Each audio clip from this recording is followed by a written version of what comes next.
not every son can keep up with the family business. Fredo Corleone, of course, and I don't have to tell you if you're a Godfather fan, he was passed over in The Godfather, and now we have the 2017 version of Fredo. If I'm going to stretch an analogy here, I'm talking about Donnie Jr. Two bombshell reports over the weekend linking Jr. to a meeting with a Russian lawyer, one with close connections to the Kremlin. Reports that Jr. first denied have now since been confirmed even by him, finally acknowledging that he took the meeting in search of compromising information that would hurt the Clinton campaign. And while defenders of the president are all, it seems, calling these reports a big nothing burger, be prepared to hear that phrase a million times for the next 2, 3, 4 months, whatever it is, they do appear to show a direct link between the Trump campaign and Russia. Team Trump playing defense Monday. That after a New York Times report revealed the president's eldest son agreed to a meeting with a Russian lawyer in exchange for damaging information about Hillary Clinton. Sarah Huckabee Sanders saying nothing about Don Jr.'s meeting was inappropriate. There was simply no collusion that they keep trying to create that there was. Kellyanne Conway coming to his defense on GMA. He didn't even know her name, though, George. He had no idea who this person was until she entered the room. And now, that detail raising everyone's eyebrows. Why Donald Jr. would agree to a meeting at Trump Tower with an unknown Russian lawyer who has ties to the Kremlin and invite two of the most powerful people in the Trump campaign, Paul Manafort and Jared Kushner, to join him. After first saying the purpose of the meeting was to discuss Russian adoptions, he now says it was to learn about information that would hurt Hillary Clinton. Trump Jr. saying the Russian attorney's statements were, quote, vague, ambiguous, and made no sense, end quote. When the topic turned to Russian adoption, he claims the meeting ended. Democratic Senator Jack Reed weighing in on CNN. That's essentially going to a foreign power and asking for help in the election. But Republican Senator Roger Wicker downplaying its significance. I just think that's pretty much of a great big nothing when it comes to whether there was some sort of collusion. Well, that's one man's opinion. Then there is the flap, of course, about a proposed and quickly discarded cybersecurity project with the Russians. You can't make this up. The president, of course, the first to mention it, and of course, doing so via Twitter. When yesterday he said, Putin and I discussed forming an impenetrable cybersecurity unit so that election hacking and many other negative things will be guarded, end quote. Now, you heard me right. Trump saying that he would work hand in hand with Putin to entrust election security. Okay. And the Trump team sent out one of its more trusted advisors, Treasury Secretary Steve Mnuchin, onto the Sunday shows to talk up what a great idea that cybersecurity unit would be. I think this is a very important step forward, that what we want to make sure is that we coordinate with Russia, that we're focused on cybersecurity together. But the plan, it quickly fell from favor, and I think you can not reach as to why. Reaction ranging from critical to comical.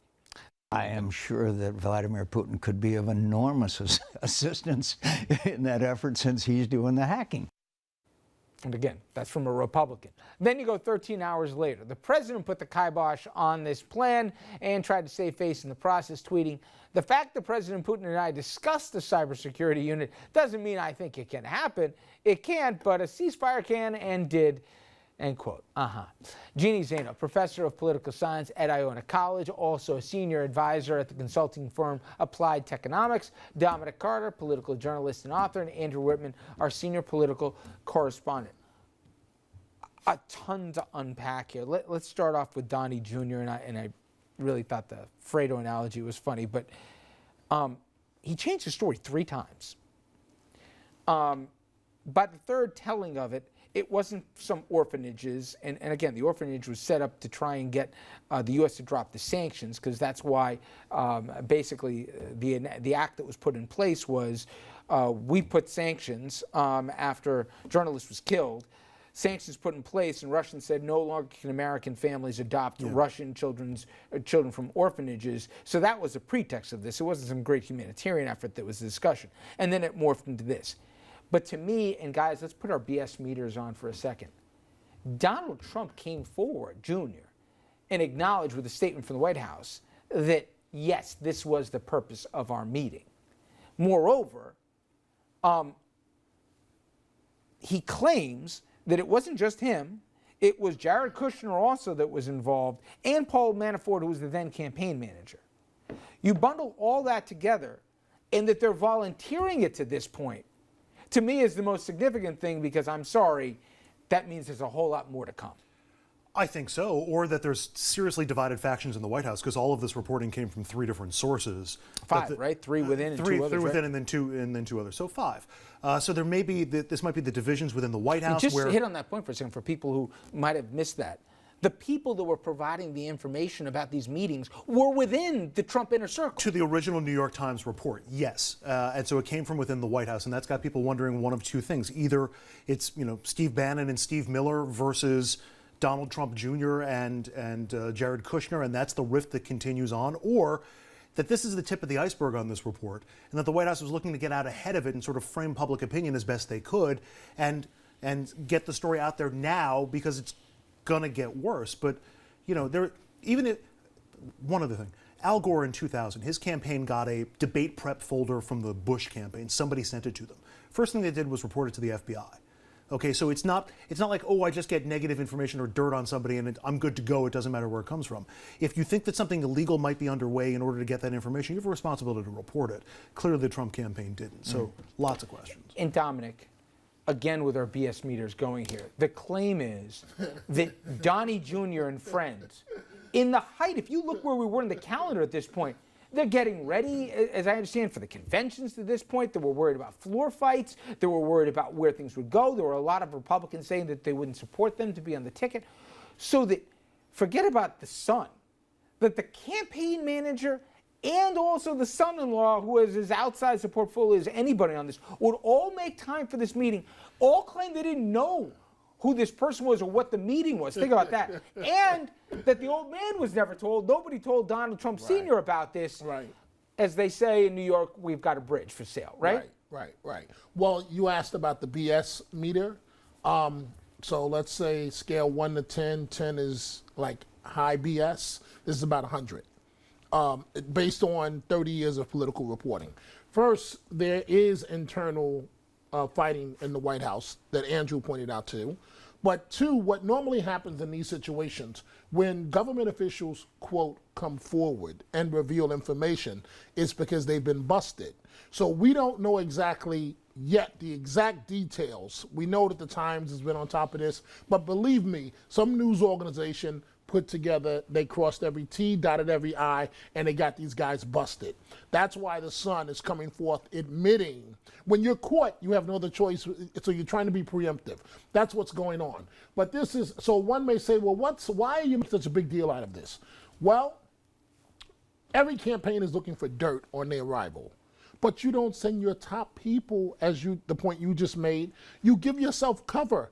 You send someone, an underling, to get the information and bring it back to you so that you have cover and you're removed from the city. Hey, the way they operate, I'm surprised Trump himself didn't go.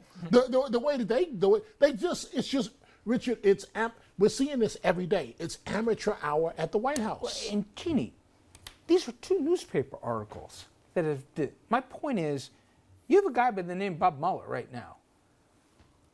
Forget about when subpoena powers come into play. You're going to have conflicting testimonies.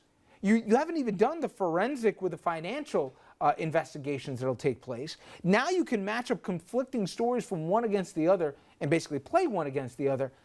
This came out of 2 print stories. This isn't even through the investigation we've gotten this stuff.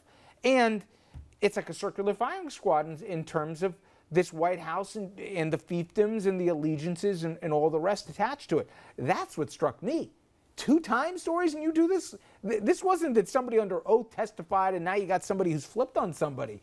They're doing this to themselves. Yeah, and let's not forget what a Mickey Mouse operation this was, to Dominic's point. This woman that they met with, and I'm sorry, but top campaign officials are not meeting with people they don't know. You know, can any of us have just called and said, hey, we've got somebody we'd like you to meet? We don't meet with people we don't know, you know, let Nobody alone does. Russians, you know. Yeah. And let's not forget, she is somebody who is known and was under surveillance, as everybody knows, because she has been very, very active in this country. So the idea that afterwards, when all of this erupted and they repeatedly said they never met with any Russians, that just is the height of incredulity. And it's Jared Kushner who apparently went and for the third time revised his statement. And that's partly how this seems to be coming out. And there's a big question whether he should now lose his security clearance, which he's not going to lose, because 3 meetings now Jared Kushner has forgot about, just like Flynn and everybody else. Let me try to nutshell it. Does this report prove collusion? No. Does it prove that the Trump campaign was willing to collude? I think it's pretty obvious that they were. If they took the meeting simply to try to get dirt on Hillary Clinton, I wonder what their response would have been if they had actually provided dirt or said, here, I know how to get it. And one other thing, a few hours after that meeting, Donald Trump for the first time tweeted out about, let's find Hillary Clinton's missing 33,000 emails. And all this happens, we're not even going to talk about Ivanka Trump sitting in at a G20 meeting. Okay. But again, this is why for a year I've been saying that no matter what happens, it's about Russia. And think about, with all the attention that has come down, with all the questions of allegiances about double dealing, what does Trump do? He sends out a tweet saying, we're going to work with the Russians the day after he says that, you know, I pressed him twice on them interfering and hacking our elections. He's going to work hand in hand with them for election integrity as it relates to cybersecurity in this country.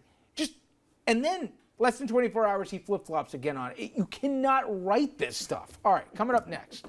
Is this the final chance for the GOP to get something done on health care? It's their own self-imposed time limits that says the clock is ticking. More and more Republicans are now saying a deal, it appears unlikely. We'll get the very latest and check the political and those time pressures the GOP now facing.